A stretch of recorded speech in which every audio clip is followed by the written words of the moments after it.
మరి నా జీవితంలో ఈ స్థలములోనికి వచ్చాక మరి నా దేవుడు అద్భుతం చేశాడని ఎవరైనా సరే మరి సాక్షిపూర్వకంగా చెప్పవచ్చు. పరిశుద్ధాత్మ దేవుడు చేసిన మేలులు, ఎందుకంటే అవి కంటికి కనపడ, చెవు కనపడ, హృదయానికి గోచరమైనవి కాదు కాబట్టి మరి ఆయన అద్భుతాలు ఆశ్చర్యకార్యాలు చేయగలవాడు. మీ జీవితంలో ఏ కార్యములు దేవుడు చేసి ఉన్నాడో సాక్షి రూపంగా ఈ ఉపవాసాలతో తెలియపరచవచ్చని నేను మనం చేస్తున్నాము. మన జీవితంలో ఎన్నో దేవుడు వాగ్దానాలు చేసి మరి సాక్ష్యాన్ని వెల్లడి చేయాలి. నాకు దేవుడు ఇచ్చిన కృపను బట్టని మరి ఎవరైనా సరే ప్రేరేపణ కలిగిన వారు దేవుని నామములో సాక్ష్యం ఇవ్వవచ్చు. హల్లెలూయా.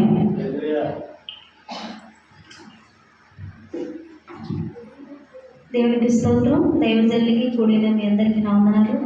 మరి నా సాక్ష్యం ఏంటంటే, మరి గడిచిన ఆయన నెలంతా కాచి కాపాడి మరలా ఈ నెల మరి శుక్రవారం రోజు ఆయన సన్నిధిలో సాక్షిగా నిలబెట్టుకుంటున్న దేవుని స్తోత్రాలు. అదే రీతిగా మా ఆర్థిక ఇబ్బందులు కొట్టివేసి మరి నన్ను, నా కుటుంబాన్ని సమృద్ధిగా దీవెనకర్తగా పోషిస్తున్న దేవుని స్తోత్రాలు.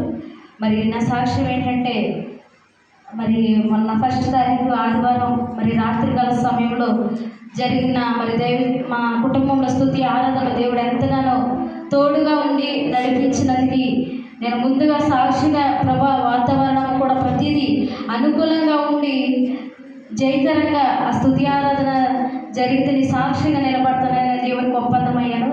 అయితే ఆ ముందు రోజు నుంచి వర్షాలు పడుతూ ఉన్నాయి. మరి ఉదయకాలంలోనే కానీ రాత్రికాలంలోనే రోజులే కానీ మరి ప్రతిరోజు కూడా ఒక వారం నుంచి ప్రతిరోజు వర్షం పడుతూ ఉన్నది. అయితే మరి దైవజనురాలతో మేము చెప్పాము, మరి వాతావరణం అనుకూలంగా లేదు, కానీ ఈ స్తుతి ఆరాధనలు మరి బహిరంగంగా పెట్టాలని ఆశపడుతున్నాము. మరి వాతావరణం అనుకూలంగా లేదు కాబట్టి మరి ఇప్పుడైతే వద్దు, తర్వాత పెట్టుకుందామమ్మా అని చెప్పి నేను చెప్పడం జరిగింది.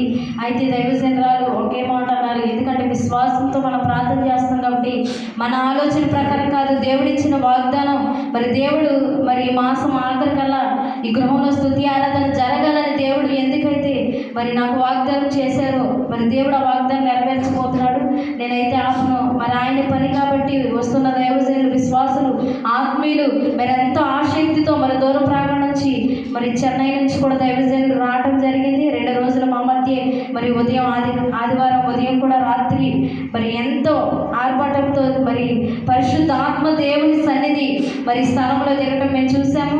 మరి రాత్రికాల సమయంలో వాతావరణం ప్రతిదీ అనుకూలపరిచి దేవుడు మరి దైవజనులే కానీ, ఆత్మీయులే కానీ, విశ్వాసులే కానీ ప్రతి ఒక్కరు కూడా ఎంతగానో మరి ఆర్భాటంతో దేవుడి స్తుతి ఆరాధన జరిగించడం జరిగింది. నేనైతే ఒకటే అన్న, పరిశుద్ధాత్మ దేవుడు అనుభవించిన వాగ్దానము నువ్వు మాట ఇచ్చి తప్పుకునే దేవుడు కాదు.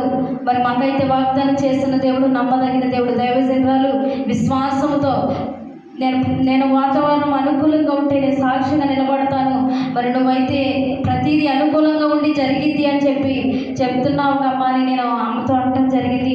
నువ్వు నిజంగా దేవుని సన్నిధిలో శుక్రవారం నీ అందరికి నువ్వే సాక్షిగా నిలబడతావు చూడు, అటువంటి అద్భుతాన్ని దేవుడు మన జీవితంలో జరిగిస్తాడని దైవజనురాలు ఆ రోజు ఆ మాట అనడం జరిగింది. నేను ఎంతగానో సంతోషించి ఆ రోజు వాతావరణం ఉదయకాలంలోనే కానీ రాత్రికాల సమయంలో కానీ దేవుడు ఎంతగానో వాతావరణం అనుకూలపరిచాడు. చుట్టుపక్కలంతా వర్షం ఉన్నా కానీ మరి గ్రామంలో వర్షం పడకుండా దేవుడు ఎంతగానో ఆశ్చర్యకరంగా మరి ఆ స్తుతి ఆరాధన జరిగించడం జరిగింది. ఎంతోమంది అనారోగ్యంతో ఉన్నవారు మరి చాలామంది కూడా దూర ప్రాంతం నుంచి వచ్చిన దైవజనులతో ప్రార్థించడం జరిగింది. ఆ రోజు తెలియని రీతిగా ప్రతి ఒక్కరూ కూడా వచ్చి దీవించబడి వారి గృహాలకి వెళ్ళి దేవుడు ఎంతగానో సంతోషపరిచే మరి అద్భుత ఆశ్చర్యకరంగా ఆ దినాన దేవుడు ఉదయకాలంలో రాత్రికాల సమయంలో జరిగించడం జరిగింది. ప్రభా ప్రతిదీ అనుకూలంగా జరిగితే ఎటువంటి లోటుపాటు లేకుండా ప్రతిదీ ఆత్మీయకరంగా ప్రతిదీ జరిగితే నీ సాక్షిగా నిలబడతాని దేవునికి ఎంతగానో ఒప్పందం అయ్యాము. అదే రీతిగా దేవుడు అద్భుతంగా ఊహించని రీతిగా మరి ఆ రోజు స్తుతి ఆరాధన ఉదయకాలంలోనే కానీ రాత్రికాల సమయంలో దేవుడు ఎంతగానో జరిగించాడు. మరి దైవజనుడు కూడా ఫస్ట్ టైము మరి ఆయన జీవిత సాక్ష్యాన్ని కూడా మరి ఆ యొక్క స్తుతి ఆరాధనలో మరి దేవుడు ఎంతగానో ఆ బిడ్డతో ఉండి మాట్లాడి ఆ సాక్ష్యాన్ని కూడా వెల్లడి చేయడం జరిగింది. అనేకుల హృదయాలు దేవుడు కదిలింపచేశాడు. ఆ సాక్ష్యం ద్వారా అనేకులు దైవజనులు చెప్పిన వర్తమానం ద్వారా అనేకమైన హృదయాలు కదిలింపబడి అందుకు ప్రభువాని సాక్షిగా నేను నిలబడతానయ్యా అని నేను దేవునికి ఒప్పందమయ్యాను. దేవుడు అద్భుతకరంగా ప్రకారంగా మరి ఆ రోజు జరిగించినందుకు దేవునికి వేలాది కోట్ల కొలది స్తుతులు చెల్లించుకుంటున్నా. మరి ఇంకో సాక్ష్యం ఏంటంటే దైవజనులు అయితే చాలా బలహీన స్థితిలో ఉంటున్నారు. మనమైతే పై రూపం వరకే చూస్తున్నాము. మరి బిడ్డ శరీరాన్ని మరి ఆ రూపాన్ని అయితే మనం చూడలేకపోతున్నాము. ఎందుకంటే రాత్రికాల సమయంలో మరి 12 గంటల సమయంలో మరి దైవజనురాలకైతే ఒక కాలు చెయ్య మరి ఒక్కరుగా తిరిగి ఒక స్పర్శ లేని పరిస్థితిలో మరి దైవజనులు రాత్రికాల సమయంలో ఉన్నారంట. మాకైతే తెలీదు, మాకైతే ఫోన్ కూడా చేయలేదు, మేము ఇంటి దగ్గర ఉన్నాము. అయితే మందిరంలోకి వచ్చి ఏడవటం ప్రారంభించి ఏడుస్తూ దైవజనుడు లేపి నా కొరకు ప్రార్థించి అన్నప్పుడు ఇద్దరు కలిసి ఆయన సన్నిధిలో ప్రార్థించడం జరిగిందంట. మాకైతే తెలియదు. ఉదయకాల సమయంలో నేను వచ్చేసరికి ప్రార్థన చేసుకుంటూ ఉన్నారు.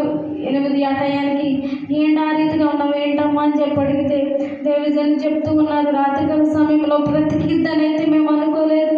మరి ఎందు నిమిత్తమైతే దైవజనులకు ఆ రీతిగా మరి అపవాది మరి ఏలుబడి చేస్తున్నదో మీరందరూ కూడా సంఘముగా కూడి దైవజనుల కొరకు ప్రార్థించండి. ఒక రోజు కొంటే మరొక రోజు బాగోలేని పరిస్థితిలో ఉంటుంది. మనందరి కొరకు ప్రార్థిస్తూ మనందరం అద్భుతాలు చూస్తున్నాం, ఆశ్చర్య కార్యాలు మన జీవితంలో మేలు పొందుకుంటున్నాము. కానీ దైవజనులు అయితే బలహీనతగా ఉంటుంది. దేవుడు మంచి ఆరోగ్యాన్ని ఇచ్చి ఇంకా నశించిపోతున్న గ్రామాలు దేవుడు బహుబలంగా వాడుకోవాలని అనేకమైన ఆత్మలు దైవజనుల కొరకు ఎదురు చూస్తూ ఉన్నాయి. కొన్ని గ్రామాలు దేవుడు మరి పంపించాలని ఆశపడుతూ ఉన్నాడు. అటువంటి గ్రామాల్లో దేవుడు బహుబలంగా వాడుకోవాలని మంచి ఆరోగ్యాన్ని దేవుడు దైవజనులకు ఇవ్వాలని మీరందరూ కూడా దైవజనుల కొరకు ప్రార్థించండి. ఇదే నచ్చిన సాక్ష్యం దేవుడు దీవించును గాక.